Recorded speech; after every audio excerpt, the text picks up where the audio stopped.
All right, good morning, everyone. My name is David Snitkof, and I'm a co-founder of Orchard Platform, which is a technology and infrastructure business for marketplace lending. What that means is that we build the technology to help apply marketplace funding across a wide variety of asset classes. So that includes working with institutional investors to help them deploy capital across originators in a scalable and data-driven way, and also working with all different types of loan originators to help them scale their businesses with the marketplace model. So in addition to our core business, we're also very passionate about building community in this new and exciting growing industry. So we publish extensive analytical research on our blog. We have a meetup group that now has over 1,300 members and events every single month in cities all around the US and soon around the world.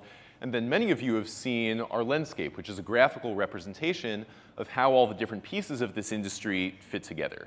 So we're based in New York, but we have global ambitions, and it's great to be back in London. Last time I was here was in November, which wasn't too long ago, but if you think about it, that was a very different time. Lending Club and On Deck were both private companies, and Orchard actually had half the employees that we do today, so things are changing quickly. So I was speaking to some of the AltFi people this morning, and they said that there would be over 350 people here today. And I thought, why? Why is that so exciting? Has anything really changed? On one hand, consumers and businesses need capital, and lenders are willing to provide that capital in exchange for interest revenue. That's been the case for thousands and thousands of years. So why is this so exciting? What's really different? Why are we all here? And one of the reasons for that is because technology is actually allowing us to access a new era in our economic civilization. And you know, in the beginning, thousands and thousands of years ago, we were hunter-gatherers. So every man for himself, fighting over scarce resources in a battle to the death. Not a lot of commerce, not really a lot of humanity.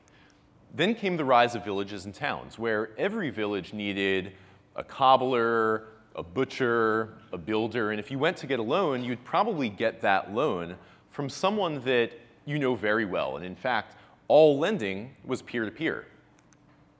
Then you had the industrial age with the rise of global megacorporations working at a very large global scale. So you had standardized processes, lots of efficiency, but sometimes at the cost of humanity. And this is a time where if you went to get a loan, you'd get it from a handful of very, very large banks. And the loan probably worked all right, but it was probably a very cookie-cutter product.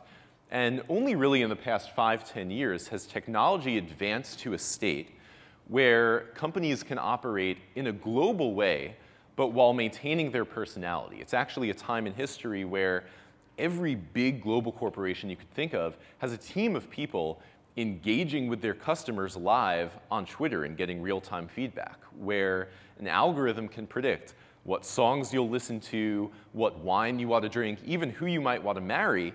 And if you decide to get a loan, you can get that not from a handful of capital providers, but online in a streamlined way through a marketplace.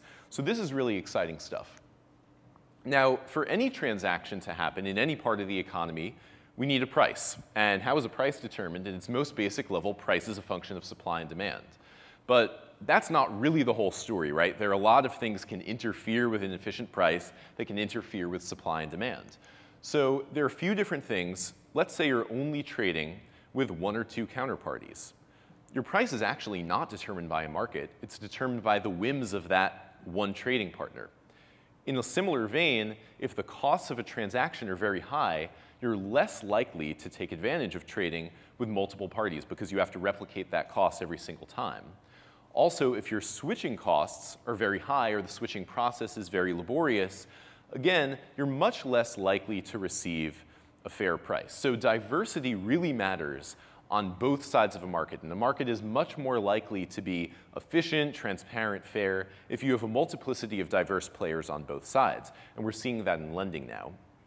So I'd like to talk about two examples in history, one bad and one good. And the first one actually comes from the US onion futures market. And so believe it or not, in the 1800s and early 1900s, there was a very active futures market in onions, and people traded futures actively, much like they trade other commodities. But in the mid-1950s, something happened.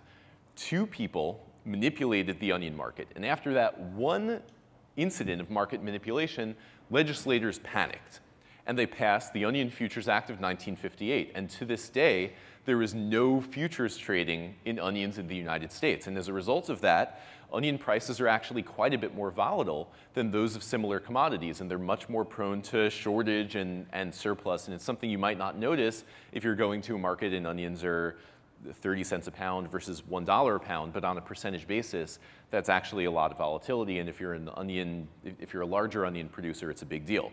So a much more hopeful story actually comes from the crop markets of Africa, where there was a time where individual small crop farmers were really at the whim of a single buyer who was buying their product. And that guy could say, all right, I want to buy this crop from you for this price. And they had no information and no data to really counteract that, and they weren't in a good position. But now over the past few years, farmers have started to rapidly adopt mobile technology to get real-time crop pricing data from across the markets. And this gives them the information that they need to negotiate in an intelligent way with buyers, and they're much more likely to get a fair price for their crop. So a more transparent market leads to better outcomes. Data is power. Now, in lending, we've seen this over the past 10 years, where the various online lending pioneers have shown the value of a marketplace. They've shown the value of transparency of data, of efficiency, of diversity in lending. And in doing so, they've created a market where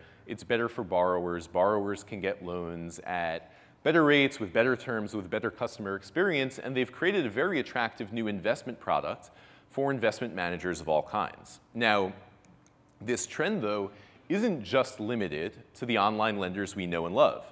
So now what we're seeing a lot is specialty finance companies of all stripes have begun to apply the marketplace model to different asset classes, whether that's equipment lending, invoice factoring, real estate, legal, medical, energy. Lenders of all stripes are using marketplace technology to create a much better customer experience and take advantage of the scale benefits of marketplace technology. So what we've seen is marketplace technology's ability to streamline lending to the tune of billions of dollars. What we see happening next is lenders of all kinds applying marketplace technology and taking this model across the lending universe. So not a multi-billion-dollar market, but a multi-trillion-dollar market.